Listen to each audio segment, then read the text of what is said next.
Axelmante foi um notável médico que se celebrizou nos anos heróicos da medicina em Paris.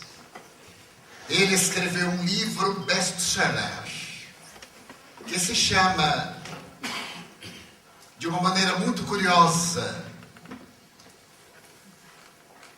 e depois ele voltou ao mesmo tema, o livro de San Michele.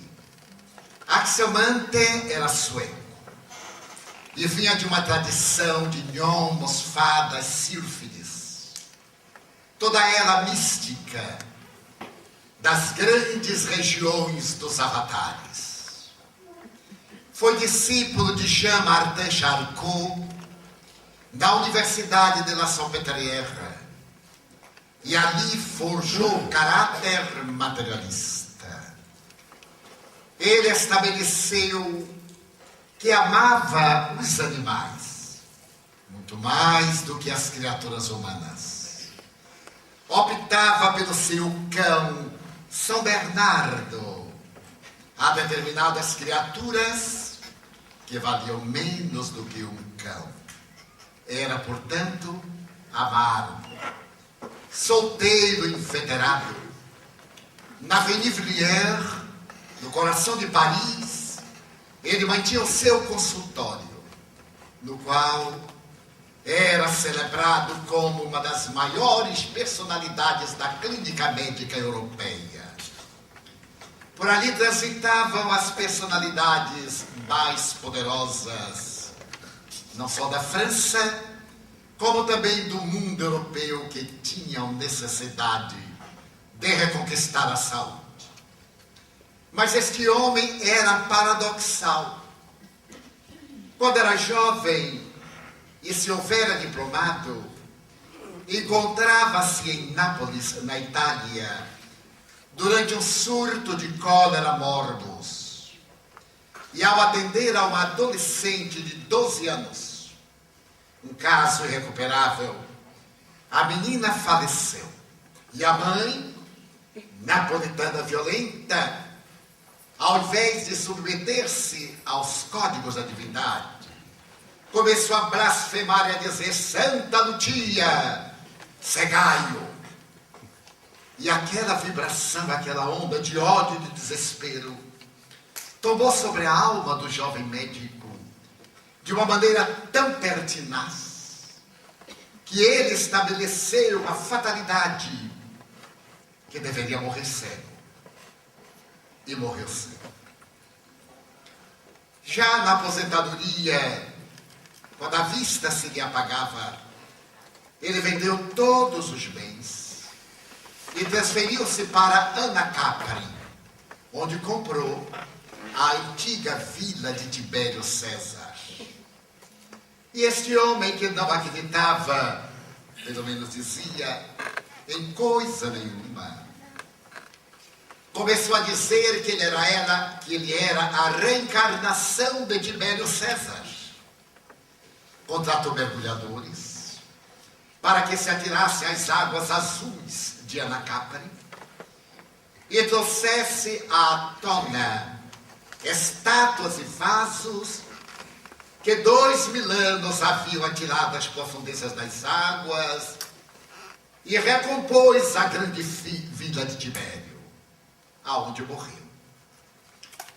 Esse prólogo, para recordarmos uma cena muito peculiar, quando ele estava no auge da fama, numa certa noite de inverno, conforme ele conta, e eu narro ao sabor da minha emoção, alguém bateu-lhe a porta do consultório pela madrugada invernosa.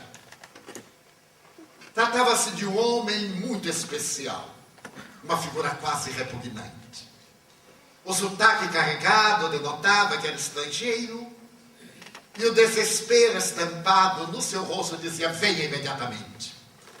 É uma emergência, 2 vidas estão sendo ufanadas. Um parto mal sucedido, um aborto. Ele correu, pegou o material, entrou na carruagem com aquela personagem estranha e foi à periferia de Paris, subiu um pardieiro e numa água furtada encontrou uma mulher sobre uma cama metálica com uma hemorragia de um aborto mal feito que pingava a ponto de ser ouvido nas escadas. Sob a cama havia um imenso lençol de sangue. Ele percebeu que se tratava de um aborto delituoso. E ali, de um lado para outro, uma mulher recurvada, o olhar de lince, o aspecto macabro. Disse: doutor, eu não pude fazer nada. Ela é que é a assassina, foi ela que me impôs. E ele, de imediato, disse: por favor, tecido branco, higienizado, por favor, para fazer um tampão e tentar deter a hemorragia que a vai matar. A mulher abriu um baú de couro ornado com armas de alguma tradição heráldica e puxou o lençol de linho belga branco e rasgou, ao fazê-lo, alguma coisa saltou distante. A mulher pegou e colocou sob o porta-seios. Ele viu o brilho das pedras avermelhadas. Não disse nada. A vida da paciente era mais importante. Ele começou a atendê-la, a mulher estava desmaiada. Conseguiu deter o sangue, um coágulo no tampão, e então viu a criança jogada ali. Era uma criança de 6 meses, no máximo, do feto. Ele não saberia dizer se estava com ou sem vida. Atirada sobre páginas de velhos jornais. Salvou a mãe, que era muito importante. Era jovem, pálida. A cabeleira abundante, encaracolada, apresentava-se presa à testa, álgida pelo suor. Amanhecia e a mulher disse: eu remunerarei regiamente. Ele empurrou-a, amorteu-se, desceu a escadaria e penetrou na sua vida cotidiana, esquecendo-se aquele fausto acontecimento. Passaram-se alguns anos e certo dia ele estava com Le Paris Soir, o jornal da tarde, quando viu uma fotografia atrás de grades. E então estava escrito: Madame Recan, abortista. A polícia pede as vítimas que a denunciem, porque o aborto é punido sob pena capital. Ele olhou e lembrou-se daquela noite de inverno. Fazia quantos anos? 4, 5. Teve dificuldade. Leu a reportagem. Era uma mulher famosa, abortista profissional, assassina confessa, infanticida. E ele, naquele momento, recordou-se da cena de que participara e perguntou-se: e a criança? Terá morrido? Aonde estava com a cabeça? Que apoiei esta mulher infame. Eu sou também conivente, porque não a denunciei às autoridades. Se a criança morreu, eu sou corresponsável, porque não tomei providência nenhuma. E a culpa, essa culpa da qual não se foge, transformou-se no fantasma atormentado. Alguns dias depois, ele não resistiu e solicitou permissão ao juiz para ir à conciergerie, a prisão de mulheres, no Palácio da Justiça, para poder visitar aquela mulher. Conseguiu, e quando chegou ao cárcere infecto, A criminosa, ainda não julgada, estava a uma certa distância. Ao vê-lo, reconheceu a memória dos criminosos. Recuou e disse: "Que veio fazer aqui? Acusar-me? Lembre-se que o senhor me ajudou no aborto. Se não no ato, pelo menos os efeitos." Era uma cínica. Olhei para ela, escreveu: "Madame Rica, eu gostaria de saber o destino daquela criança. Daquela criança.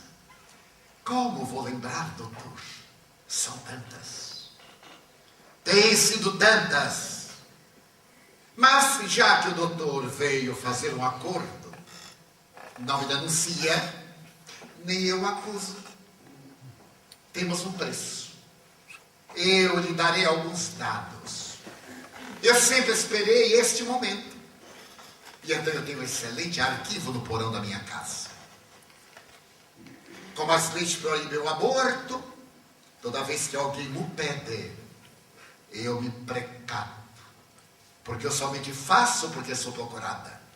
As verdadeiras assassinas são essas depravadas, palavras dela, que se permitem o abuso do ato sexual e não querem assumir a responsabilidade, traindo os maridos, os companheiros.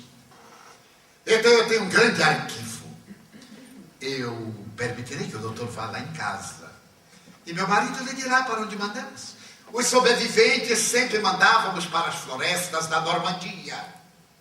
E as mães, algumas delas encarregavam-se de mantê-las, desde que fosse, por sua vez, conservado o segredo da maternidade. Olhei para aquela mulher cínica. E o Camafeu? Camafeu, sim. A joia que saltou do baú da mulher e que você colocou no porta-seios. Empenhei-a. E devo ter a cartela. Eu sou muito organizada. Meu marido poderá fornecê-la desde que o doutor pague. Fui diretamente à casa de Madame Rica. Aquele homem asqueroso que era seu marido levou-me ao lugar onde estavam arquivos quase perfeitos. A habilidade dos criminosos. E podemos identificar que naquela semana ela havia mandado 4 crianças para diferentes aldeias da Normandia. Adotei os endereços, recuperei a cartela, fui à casa de penhores no fim da semana. Tratava-se de um Camafeu. Era a figura de uma dama romana, em marfim, adornada de rubis, com um pegador muito especial, com uma ponta e uma pedra de rubi lapidada. Guardei, não necessitava daquilo. Abri o meu birro e joguei numa gaveta qualquer, somente para vingar-me de Madame Rica.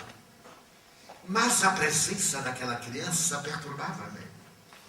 E eu resolvi escrever às autoridades locais, pedindo notícias. Bem, não recebi qualquer resposta satisfatória. Resolvi escrever aos sacerdotes das aldeias. Talvez a religião me ajudasse. Eu não tinha fé religiosa. E recebi uma carta muito delicada de um sacerdote de uma aldeia madeireira, que se lembrava, sim, de uma criança que fora adotada por um casal de madeireiro procedente de Paris. As célebres crianças dos trens de gados, às terças-feiras que saem da Estação do Norte, com rumo ao desconhecido. Eram quase famosas. E ele disse que sim, recordava-se vagamente, mas que o casal era muito perigoso. Eram 2 dependentes de álcool, ociosos, estiveram presos várias vezes, desordeiros. Eu residia com uma governanta que havia trazido da Suécia, Mamser Agatha. Mamser Agatha usava botinas e andava como militar. Era uma personagem estranha que eu temia. Mas havia algo entre mim e Mamseragata que não conseguia separar-nos. Planejei várias vezes dispensá-la. Quando ela chegava à porta e me olhava como um comandante de navio, eu arranjava uma desculpa e ela saía. Ela se atrevia a me reclamar porque não limpava os pés na minha casa e entrara deixando marcas no corredor que ela deveria limpar. E mais que isso, Mamseragata era uma mulher que sabia ser discreta. Ela dizia ao açougueiro, ao padeiro, a todos, que eu era solteiro sim, mas Deus sabe das minhas estripulias. Um homem de mais de 40 anos solteiro deve ter muitos segredos não narrados. E eu era um homem socialmente muito bem posto e emocionalmente desmoralizado por Mamseragata. Mas eu não lhe dava importância. Por outro lado, a minha secretária era uma dessas criaturas que nasceu para ser mãe e não logrou a maternidade. Atendia gentilmente os clientes, era devotada, era amiga e tinha até compaixão de mim em relação a Mamseragata, que chegava à porta do escritório e dizia: homem, mulher, nem formiga com elefante. Sempre há algo. E olhava misteriosamente para a minha secretária, que sorria. Resolvemos, a minha secretária e eu, viajar para ver se nós encontraríamos aquela criança. E fizemos no fim de semana. Era outono. E nós viajamos em trem 6 horas de Paris. E quando chegamos à aldeia, o sacerdote recebeu-nos muito gentilmente, explicando: eu fiz uma pesquisa e essa criança que lá está veio realmente de Paris. É um enjeitado. Levou-nos até lá. Esther, a minha secretária, disse: doutor, é bom levar um presente. Sendo a menina uma boneca, sendo o menino um carrinho ou uma bola. Chegar à criança é uma arte. Levamos uma bola e um carrinho. Quando nós chegamos à casa do madeireiro, ao cair da tarde, estava deserta.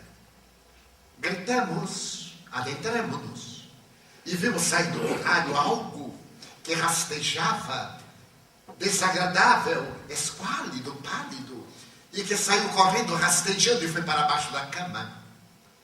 O sacerdote nos havia dito que o menino se chamava Jean-Pierre. Então, chamamos-lo, ele estava assustado. Esther, com habilidade feminina, ajoelhou-se e olhou para debaixo da cama. Jean-Pierre, a bola. Ele olhou, o carrinho puxou pelo cordão. E ele veio atrás, rastejante como um quadrúpede. Ela o ergueu, ele apavorado, gruía, sujo, desgrenhado, fragilizado. Quando chegam os dois embriagados, invasão de domicílio, que querem com este rebutalho humano comprá-lo. Oh, pelo menos esse miserável serve para qualquer coisa.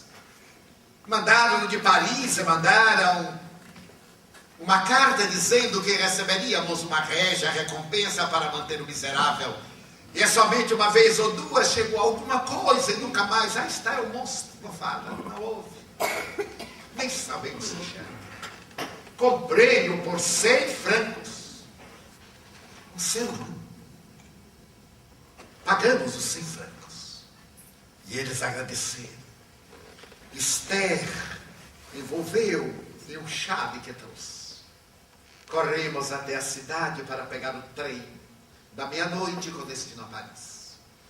O sacerdote acolheu-nos na sacristia, e providenciou uma manta. Fizemos um alimento quente.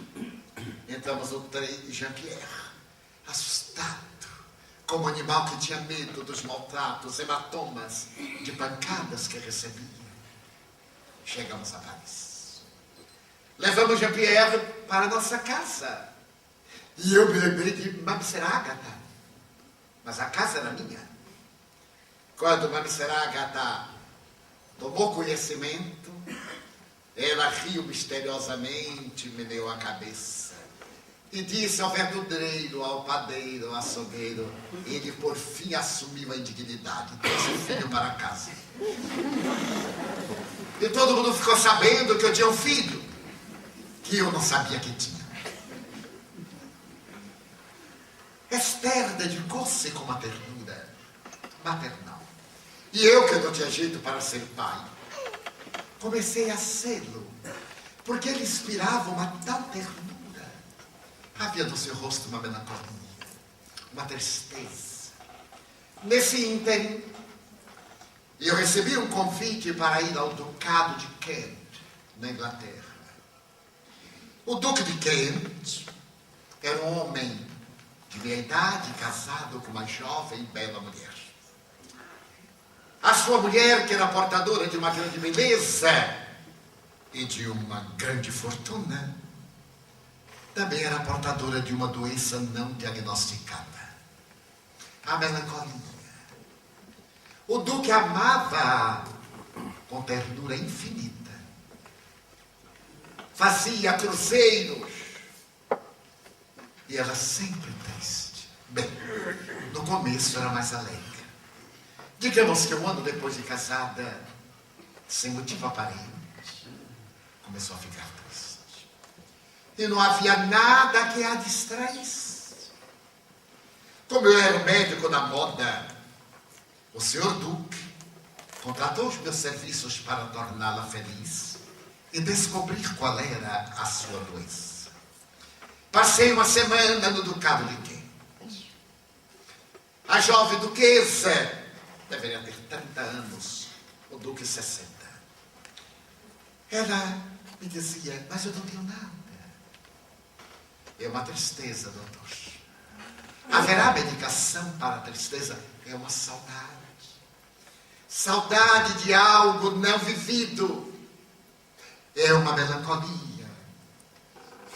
Mas, senhora, ele a ama tanto. Também eu. Mas falta-me algo dentro de mim que me torna triste. Não sei porquê. Amei a duquesa. Seria a mulher com quem eu me casaria. E nunca mais olvidaria aqueles olhos negros profundos, mergulhados no oceano da melancolia. Disse ao senhor Duque, não há cura para as doenças da emoção. Naquela época, ela sofre de melancolia e a ciência ainda não sabe, então, a causa da melancolia. Mas continue amando-a ou ela se suicidará. Voltei a Paris e vez que outra recebi uma carta da senhora duquesa. Ficamos amigos. Pierre começou a desenvolver-se, a ficar de pé, com o andador. Mas não sorria. Estava sempre triste, lânguido, pálido. Até que um dia, não sei de onde saiu da sua alma, ele me olhou. Papá, deveria ter sido uma Mamsera Agatha. Papá, e eu senti uma ternura. Ter um filho. Beijei Pierre por primeira vez. Pierre estava comigo fazia um ano. Já caminhava segurando nas paredes e Mamsera Agatha. Cuidado com as mãos sujas, para não me dar trabalho de limpar. Não é seu pai que limpa, sou eu. E ele me paga um salário miserável, miserável. E eu aqui estou para evitar as siricaitas de tomarem conta bem de se apossarem da casa. Mas Miss Agatha não era uma funcionária. Era um guarda militar que tomava conta de mim. Um ano e pouco depois, no outro outono, começo de inverno, recebi de surpresa a agradável visita da senhora duquesa. Havia chegado a Paris, procedente de Marsella, com o senhor Duque, para fazer algumas compras. O iate estava no cais de Marsella e vieram a Paris de trem. Iam fazer uma viagem à Europa, mas Itália, depois as ilhas gregas, haviam vindo das ilhas britânicas ao continente. Ele queria que ela se divertisse. Ela chegou em uma carruagem especial. Entrou na minha clínica e Miss Agatha logo percebeu que era minha amante. Abriu a porta e disse: pois não. Tenho certeza que ele vai ficar muito feliz com a sua presença. Falou com uma certa ironia. Estávamos na sala de visitas e Esther, quando entra Jean-Pierre. Ele vai entrando e a duquesa, quando viu, sorriu e disse: não sabia que o doutor era pai. Nem eu. Mas será a Agatha que sabe. Mas como não é seu filho? Bem, é como se fosse. Segredos de solteiros, não é, doutor? Pois não, senhora duquesa. Eu poderia abraçá-lo? Oh, sim. Ela pegou Jean-Pierre e colocou no colo. Ele estava com um traje de veludo azul. Aliás, muito bonito. Por causa do contraste, meu filho era muito branco, desnutrido. Quando ela o embalou, ele dormiu. Na ternura daquela estranha mulher, ela disse: doutor, algo me comove com esta criança. O meu marido quer divertir-me. Será que o doutor se importa que eu passei um pouco com Pierre quando ele acordar? O senhor certamente já o levou ao Bois de Boulogne, ao Jardim Zoológico. Oh, não me lembrei. Mas é um crime. Nunca o levou ao Jardim Zoológico. Criança adora animais. Mas ele tem mais, será Agatha aqui, que é um animal. Bem, mas eu preferia que ele visse outros animais. Pierre acordou. E ela disse: Pierre, vamos ver os animais? Ele olhou, não sabia o que eram animais. E antes que eu dissesse sim, ela desceu a escada, pediu a Esther um agasalho para a criança, e antes que eu dissesse algo, já estava na carruagem. Quando voltaram 3 horas depois, a duquesa estava desgrenhada, o seu chapéu de aigrette estava fora do lugar, todo o seu traje estava sujo de algodão de açúcar, e Pierre sorria. Pela primeira vez. Ela disse: doutor, esta criança necessita de uma mãe, mas ele tem Esther. E de um pai. Tenho que descobrir quem é o pai. Torne-se-lhe o pai. O doutor se importaria se amanhã eu voltasse para levar Pierre a outro lugar qualquer, a Champs-Élysées, a uma roda gigante? E foi assim durante uma semana que a senhora duquesa postergou seu retorno a Marsella e tomou conta do meu filho. Então ela disse ao duque: volte, que eu encontrarei a felicidade. Eu estou sorrindo. Vou passar um mês em Paris. Quero que você me alugue aqui uma casa, um apartamento de frente da clínica. E ele o conseguiu. E todos os dias ela pegava meu filho e levava a passear. Mas ela não sabia que meu filho estava morrendo. Ele era tuberculoso. Já havia tido várias hemoptises. Com a chegada dos ventos frios do inverno, a umidade, Pierre começou a tossir mais e a ter periódicas crises de hemoptise, até que a febre rompeu o devorador. tive de proibir-lhe a sair. E naqueles dias, ele começou a delirar. Delirava. A febre alta. Não conseguíamos debelá-la. As cavernas pulmonares. Pierre estava morrendo. Então a duquesa disse, por favor, ele deve ter tido uma mãe. Deixe-me cuidar dele. Seus últimos momentos na terra, demos, por favor. E transferiu-se para a minha casa. Foi uma tarde, noite muito longa. A mais longa do relógio do tempo. Porque meu filho estava morrendo, febril. As crises repetiam-se. A respiração entrecortada. A duquesa de joelhos, acompanhando cada movimento dele.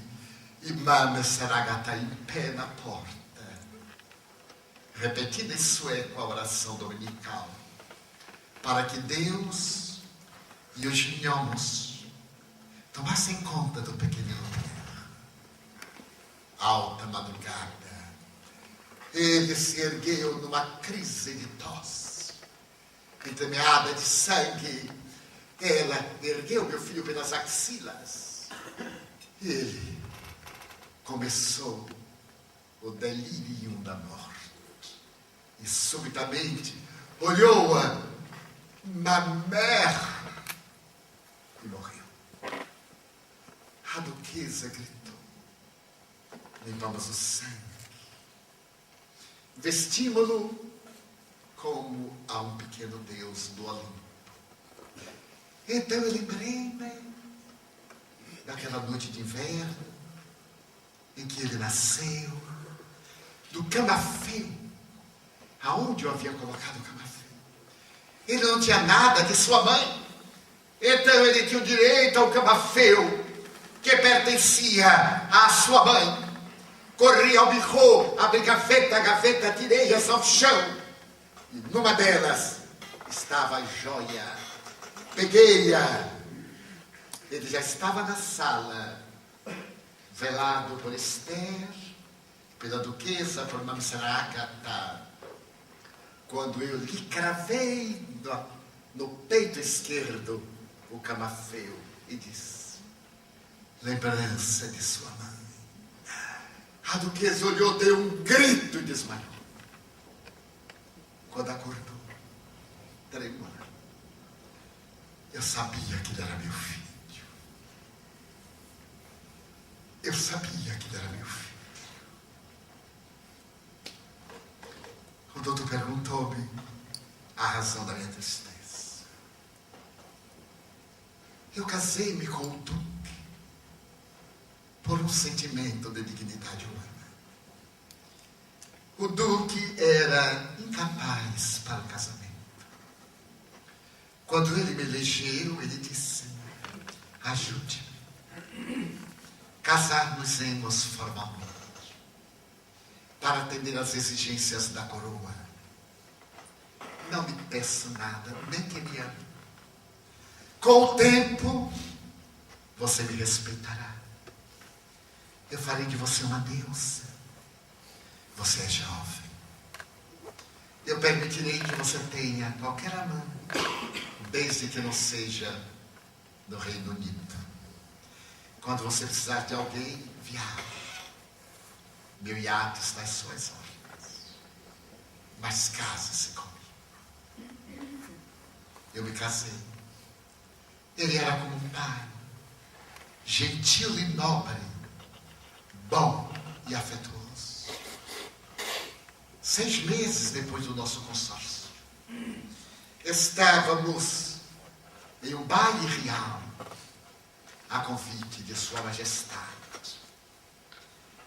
Naquela oportunidade, os lanceiros que iam para a Índia eram convidados especiais. E o jovem lanceiro tirou-me para bailar. Era jovem e belo, belo como sofrimento, e nobre como desespero. Bailamos.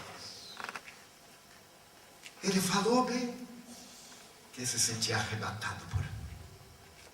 Falou-me de amor que eu nunca havia experimentado antes. E eu me senti embalada nos braços daquele homem. Rodopiemos a noite inteira. E ele me pediu para que eu reencontrasse no dia seguinte.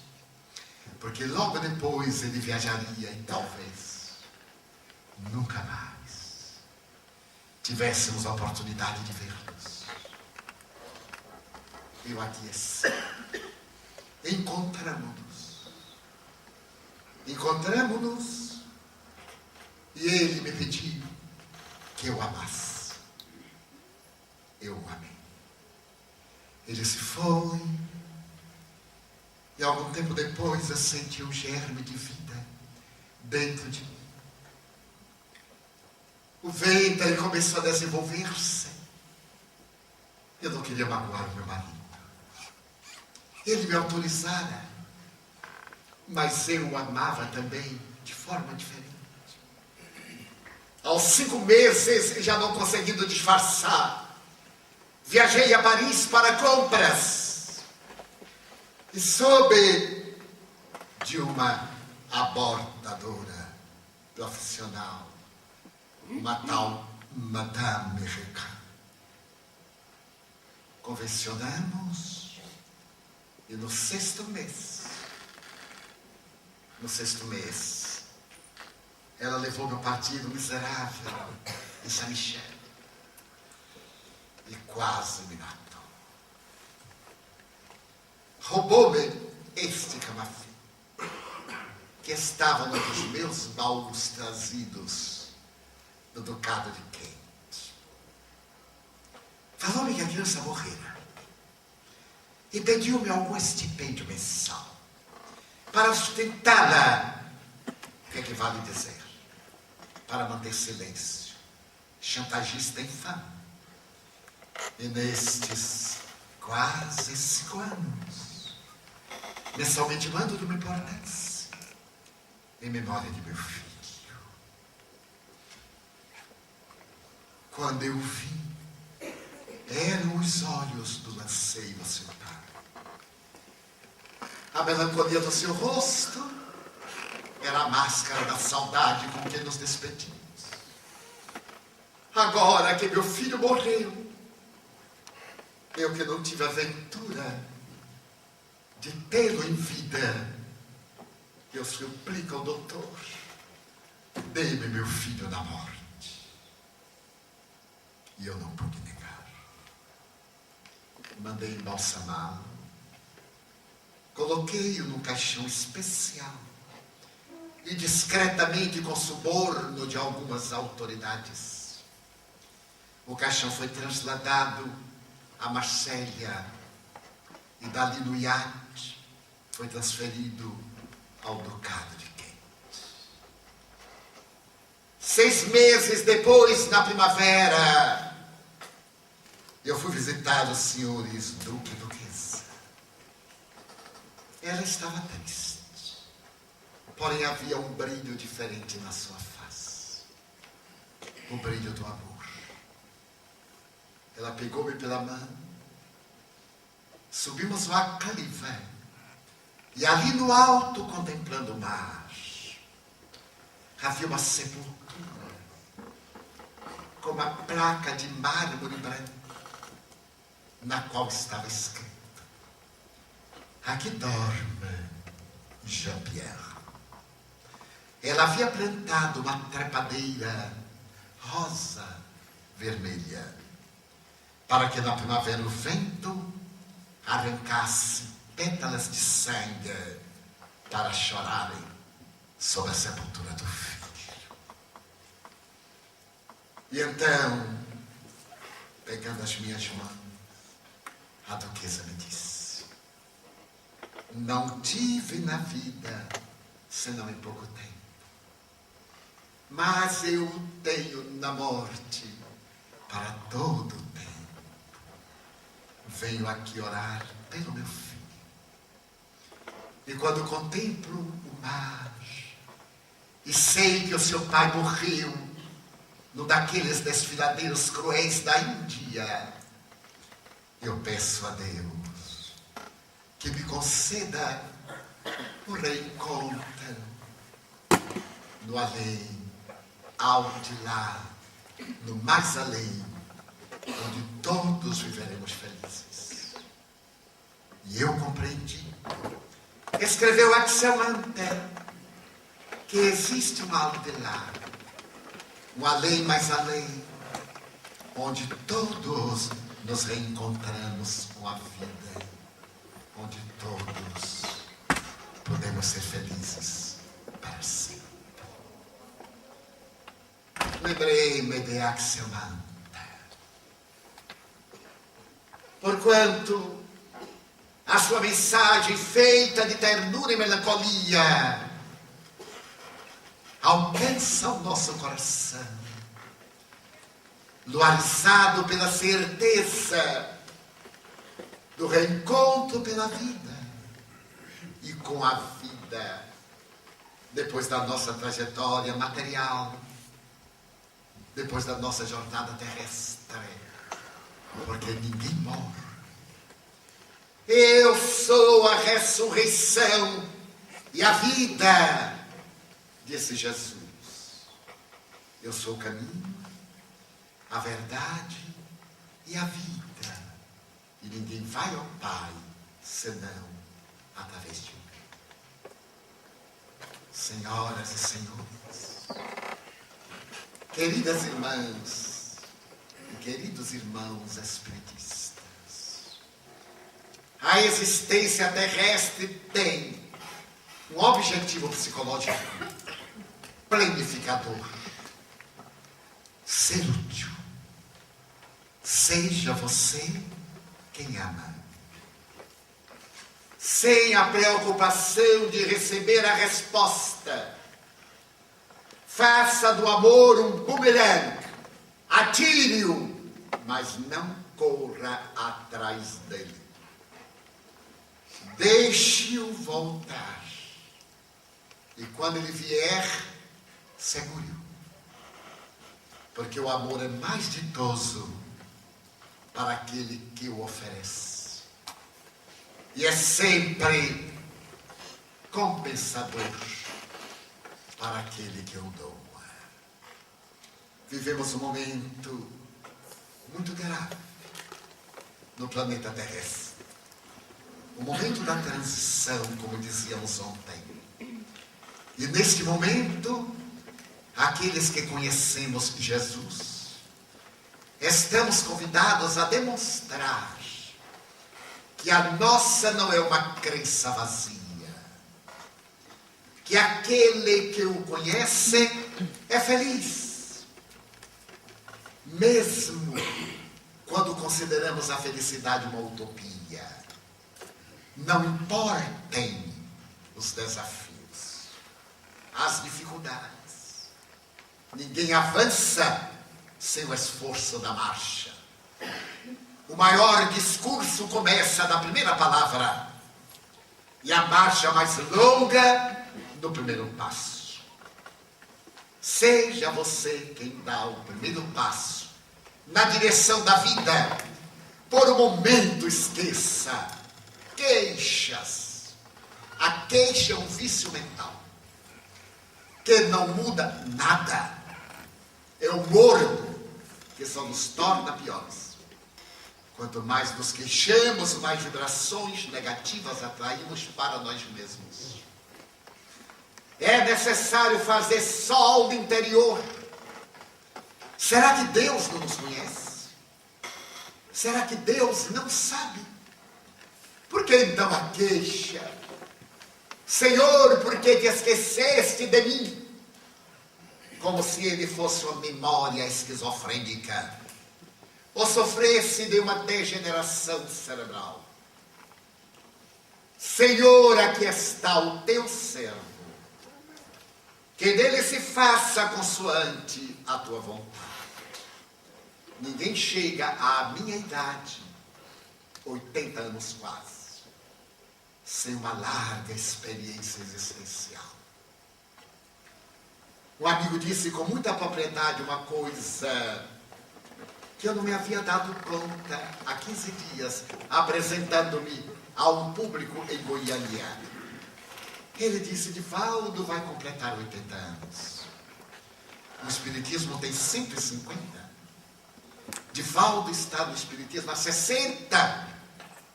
Há mais de um terço da idade do Espiritismo. Eu não sabia que eu era tão velho. Quase que eu fui contemporâneo de Allan Kardec. Quando ele disse que mais de um terço da idade do Espiritismo, eu a tinha vivido na minha experiência, eu exultei, porque me lembrei de uma adolescente que sonhava conquistar as letras, mas nascera num lar pobre, que não tinha luz elétrica em casa, e para poder fazer o currículo da escola normal rural, que diplomava professores para o interior, eu me sentava pelas madrugadas, no passeio da rua, embaixo de um poste, para poder ler pela madrugada para ninguém ver, porque cedo eu tinha vergonha, já que lá em casa a luz era de querosene ou de carbureto, e me incomodava muito a vista, a oscilação da chama. Recordei-me dos sonhos que agasalhara e das dores infinitas que experimentara desde a infância. Uma irmã idolatrada que me havia dito: eu farei de ti o que tu quiseres. Era uma moça pobre que se casou com um homem muito rico. Era muito bela, minha irmã, aliás, como eu. E ela me dizia: escolhe a carreira e eu a financiarei. Uma filha exemplar. Eu contava 8 anos. E ela me beijava e dizia: tu serás um conquistador das estrelas. Mas um dia, 11 de novembro de 1939, chegou um telegrama lá em casa, o que não era habitual. E como minha mãe não sabia ler, fui eu que leu. E o telegrama dizia: Nair Franco suicidou-se. Alguém da família venha buscar os seus despojos. Eu li. E aí eu vi minha mãe derrear na cadeira. Aquela filha era o sonho da família toda. Havia comprado um lar para seus pais e seus irmãos mais jovens. E disseram um mês antes: mãe, eu sinto que a minha vida é muito breve e gostaria que a senhora, meu pai e os meus irmãos menores, pelo menos, tivessem um lar, um agasalho, para não terem maiores preocupações. Meu pai cuidará da manutenção e deu-nos uma casa ampla e viajou. E depois suicidou-se. Meu irmão mais velho foi à cidade do sul. Meu pai recusou tudo, porque não era dela, era do marido que era homem. E quando meu irmão retornou, trouxe-nos a história do suicídio. Ela era temperamental, tiveram uma atitude muito deselegante, arrependera-se e fugira pela porta do suicídio, ingerindo cianureto e mercúrio em um caldo de cana. E morreu em estertores poucos minutos depois. Então foi um golpe moral indescritível, porque ela me apareceu 10 dias depois, louca, desvairada, a gritar, devorada por aquela sensação interminável Era o seu reencontro com a vida. E marchamos lenta, penosamente. Logo depois, outro irmão morre. De maneira inesperada. 6 meses depois, um terceiro irmão morre de pneumonia galopante. Pouco tempo depois, um quarto irmão. E eu vi a minha mãe, silenciosa, dizer assim: é a vontade de Deus. Faltava muitas vezes o pão. E naquela mesa longa, meu pai sentava no extremo, ela no outro, e nós. E minha mãe tomava tanto café, era magrinha. Um dia eu perguntei: mãe, por que a senhora toma tanto café? Ela me olhou com 2 olhos verdes esmeraldas. Porque tira o apetite, meu filho.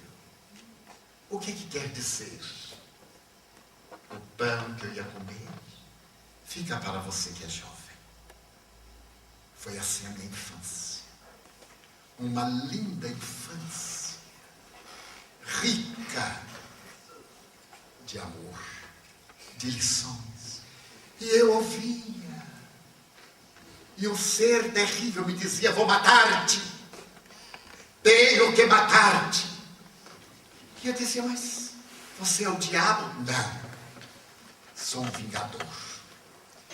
Desde o ano de 1624, em França, e contou uma história trágica, que eu te odeio, verme. E eu não sabia o que fazer. Recorria ao sacerdote, ele dizia: é Satanás. Exorcizava e Satanás ficava muito mais forte. Comungava, jejuava, velava pelo Santíssimo Sacramento do altar, tinha calos nos joelhos. E Satanás comigo dentro da igreja. Até que ele mesmo foi dizendo, foi me falando a respeito de um acontecimento remoto, no período de Richelieu, logo depois da guerra franco-austríaca. Eu não entendia nada. Bem, eu só fazia dizer: Deus quer. Eu havia elegido um santo francês, Guido de Fontegarland, uma criança que só não foi para o reino dos céus porque um dia contou uma mentirazinha empregada.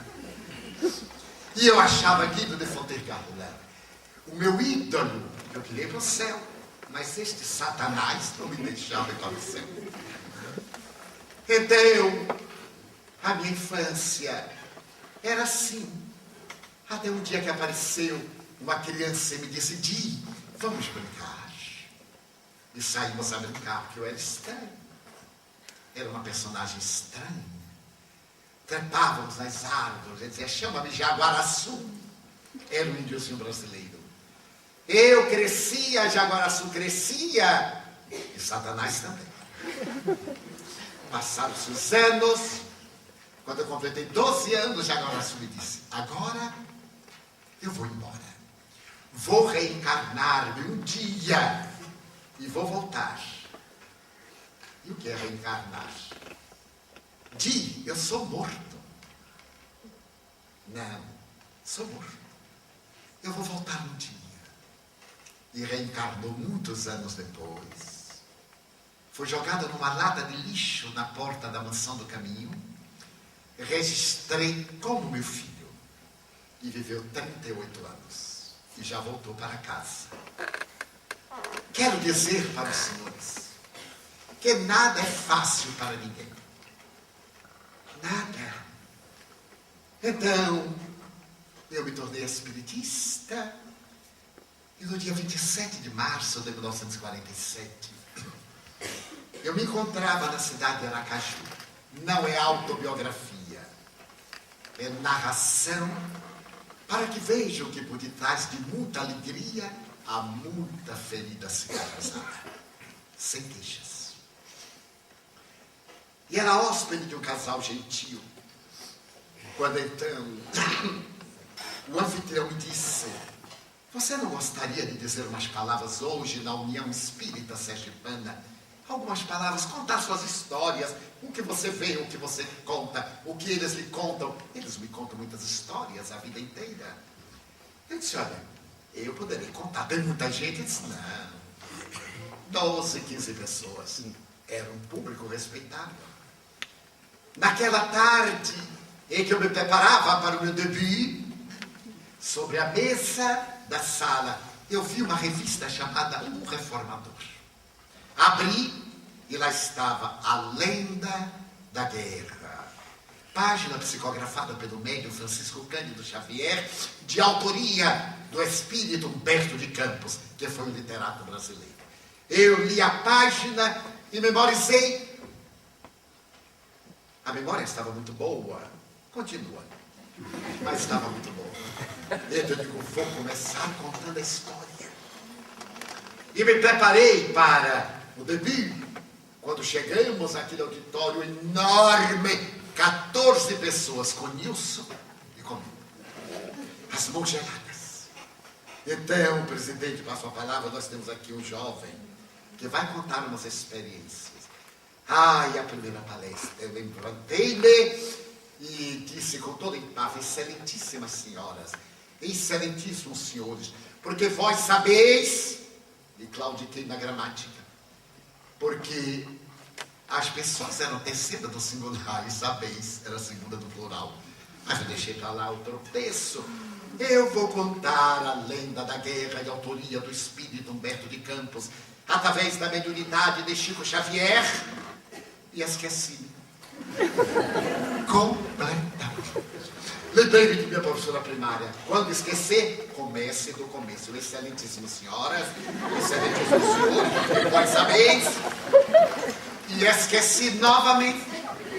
Então deu-me um branco. Eu disse, olha, eu ia contar a lenda, mas eu esqueci. Acabou a palestra e me sentei. Quando eu sentei, eu vi andando um senhor, a cabeça algo deformada, óculos. Chegou-se até mim e disse, eu sou Humberto de Campos. Eu conhecia o imortal da Academia de Letras, de tradição, mas não fotografia. Levanta-te, ponte de pé, porque quem pretende servir a Jesus está sempre de pé. Falarei contigo e falarei por ti. Vamos falar. Eu disse um momentinho. E aí, mas eu falei. Eu não sou de falar muito. Eu falei 40 minutos. E aí eu disse, meu Deus, como eu sou inteligente. Eu nem sabia que sabia tudo isso. Aí sentei, houve um aplauso de 13 pessoas, porque até Nilson bateu palmas. O presidente perguntou-me, Divaldo, você falaria outra palestra amanhã? Claro. Ele anunciou. E no dia seguinte, quando nós chegamos, a sala estava repleta, gente na rua. E eu, na minha fanfarrice estúpida, quando eu cheguei à porta, eu perguntei, o que é que vai ter? A senhora disse, é um orador baiano que vai proferir uma conferência hoje. Que é ele? É um tal de Divaldo Franco.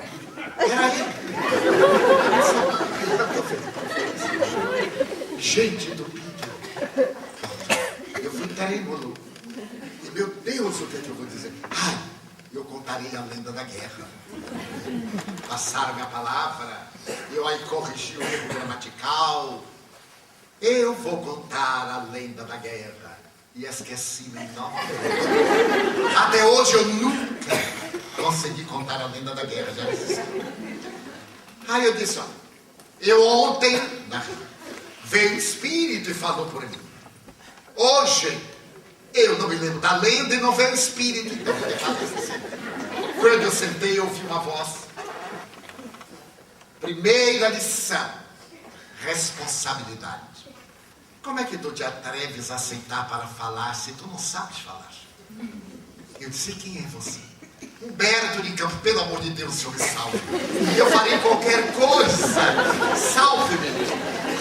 Vou ajudar-te, não por ti que és leviano. Eles são muito gentis comigo. Mas por causa dessa gente que veio. Eu disse um momentinho que o Espírito chegou. Levantei, falei, sentei. E ele me disse: escreve ao médium Francisco Cândido Xavier, cujo endereço te darei, pede-lhe que te oriente e fala-lhe que eu estive contigo. Foi assim que tudo começou. Os anos dobraram-se uns sobre os outros. Os testemunhos chegaram, sempre recebidos com alegria. Nunca me esquecerei de um período quando Fidel Castro estava vitorioso em Sierra Maestra, em Cuba, e havia derrubado o governo ancestral e instalou o socialismo na ilha cubana. Então os jornais diziam que ele estava matando padres católicos, protestantes, cristãos. E eu tinha tanta roupa por Jesus que eu disse: tomara que o comunismo venha para o Brasil, para que os espíritas tenham que dar testemunho, como os cristãos primitivos. Então um dia Joana de Ângeles, que se chamava o Espírito Amigo, apareceu me sorrindo e disse: meu filho, se tu queres morrer por Jesus, muito bem, mas não pretendas que outros morram em teu lugar. Tu queres morrer por Jesus? Quero, sim, senhor. Como tu queres? Ah, que venha a revolução, que eu vá para El Paredão para ser fuzilado. E quando perguntaram: tu és cristão? Sou. Pode matar. Tu queres? Quero, sim, senhor. Tu queres que eu peça a Jesus para que te atenda? Quero, sim, senhor. E ela silenciou. Uma semana, nada. 15 dias, nada. Aí eu não aguentei: minha irmã, o que é que Jesus disse? Calma. Eu fiz o requerimento. Estou aguardando a resposta. Um mês depois, ela me disse: Divaldo, Jesus aceitou a tua oferta. Serás mártir. Minha irmã, eu vou morrer pelo Evangelho. Há uma sutil diferença. Tu queres ir para o paredão para seres fuzilado, né? Essa senhora, olha, Jesus te ama muito. E ele achou que isso é muito pouco. Isso é muito fácil. São alguns momentos de agonia, Divaldo. Tu não queres morrer por amor a Jesus. Tu queres exibir-te em nome de Jesus. Queres passar a história como Marte, não é, meu filho? Mas ele agora concordou. Tu morrerás pelo Evangelho. Quando, nos próximos 60 anos, dia a dia, cada hora, em silêncio, porque tu bebiste, sem reclamar, ai, que arrependimento, porque ele tem atendido, mas quantas bênçãos. A família, os reencontros, os contactos, as almas queridas, quantas compensações.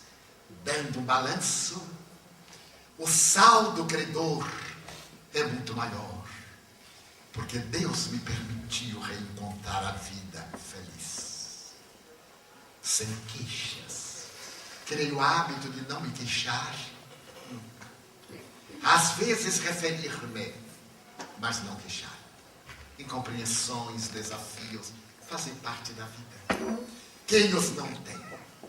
Mas a alegria inefável de saber que esse Senhor de nossas vidas convidou-nos para um banquete incomparável da Boa Nova. Já ao entardecer do dia, com a parábola dos trabalhadores, os últimos chamados, da 10ª hora, nós somos os trabalhadores da última hora. Investamos em amor, em caridade, em ternura. Investamos. O reino dos céus não está lá. É aqui, em nossos corações.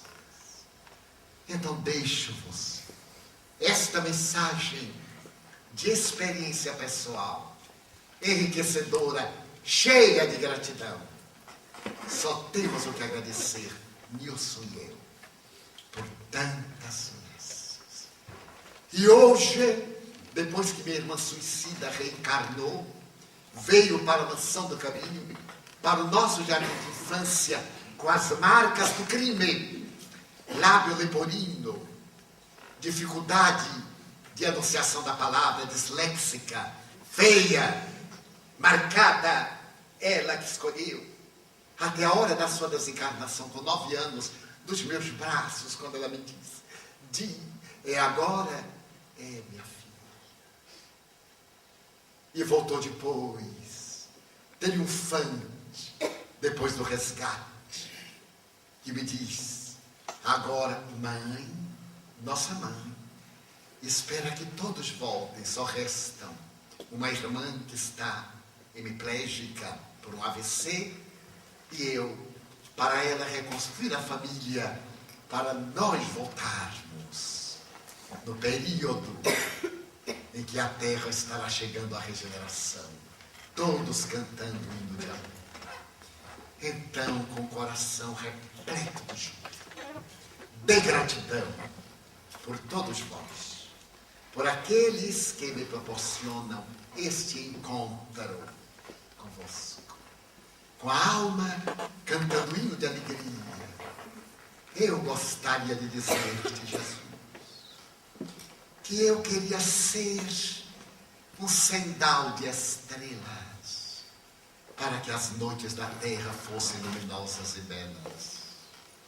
Mas na minha pequenez, na impossibilidade de sê-lo, permite-me ser um pirilampo na noite escura, iluminando a amargura de quem anda na escuridão. Eu gostaria de ser uma chuva generosa, que tombando sobre a terra porosa, reverdecesse o chão. Mas não vou conseguir. Então eu te quero pedir para ser um copo com água fria, para matar a sede, a agonia de quem se encontra na desesperação. Eu gostaria de ser um jardim de flores, de todas as cores, para embelezar a terra. Mas na pobreza que minha alma encerra, se eu não puder conseguir, eu te quero pedir para ser uma flor solitária, na frincha da rocha, colocando beleza no altar da natureza. Eu gostaria de ser um trigal maduro, para de pão repletar a mesa da humanidade.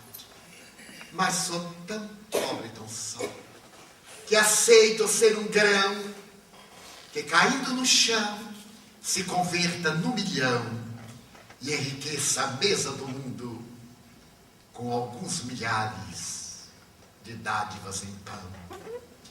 Eu queria ser um pomar de frutos maduros, para saciar a fome da humanidade.